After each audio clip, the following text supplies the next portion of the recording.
The things I said is that the difference between winners and losers is that winners do things losers don't want to do.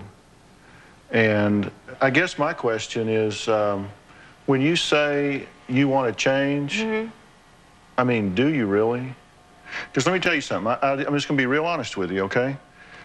Because if we're talking about changing people's lives, and, you know, we can come on this show and we can be entertaining and we can tell people what they want to hear, but if the true measure is changed lives, then I have a responsibility to tell you what it really takes.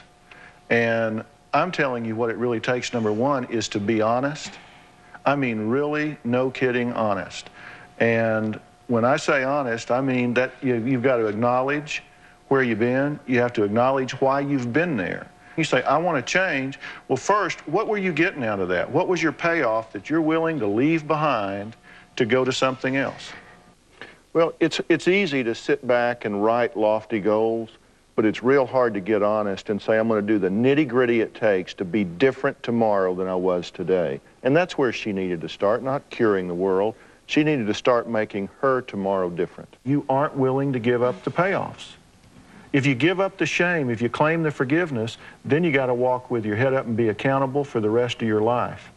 And that is the beginning.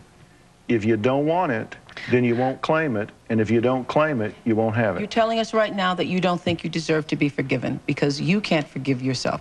We can forgive you, can't we, audience?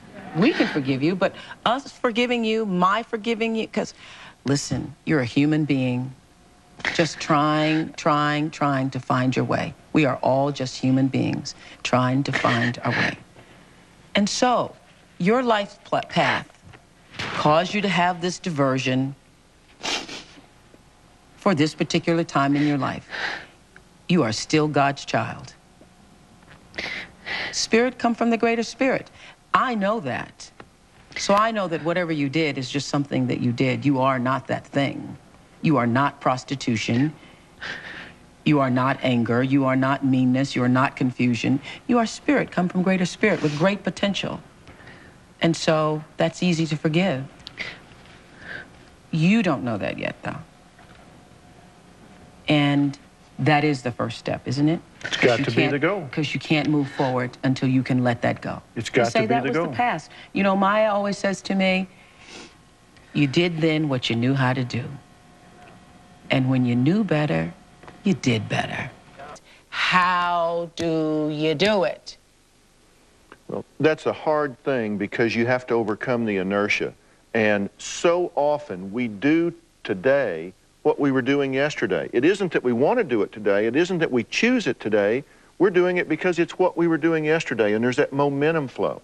And so you have to choose even small changes in your behavior and say, tomorrow, I may dress different, I may get up at a different time, I may write down different thoughts, but I am going to do different tomorrow. Because it's the oldest definition of insanity known to man, is to do the same thing over and over and expect a different result. You've got to do different to have different, and it's little changes day to day. Pain is the price you pay for resisting life. Ooh. I mean, it is. Write that down. The price you pay for resisting life. Well, that's right, because, I mean, life flows, and it goes, and you flow with it, and you make the best out of the things that you have. And if you start resisting that, if you start trying to take yourself out of the flow and get to the side, then you start experiencing pain, and it changes who you are, and then it changes how you engage the world, and it just starts that snowball running downhill. So often we hide behind different things. People say, well, I'm ashamed, so I can't get out there. That's what she said she was doing. That's right. Or I'm depressed and I can't get out there. Or I'm afraid that I can't get out there. And that's just a very convenient way to not get out there. I mean, people say, I can't do it because I'm not worthy. I'm ashamed. Well, what makes me any more worthy than anybody else? We all have to get out there and quit using an excuse to not get in the game.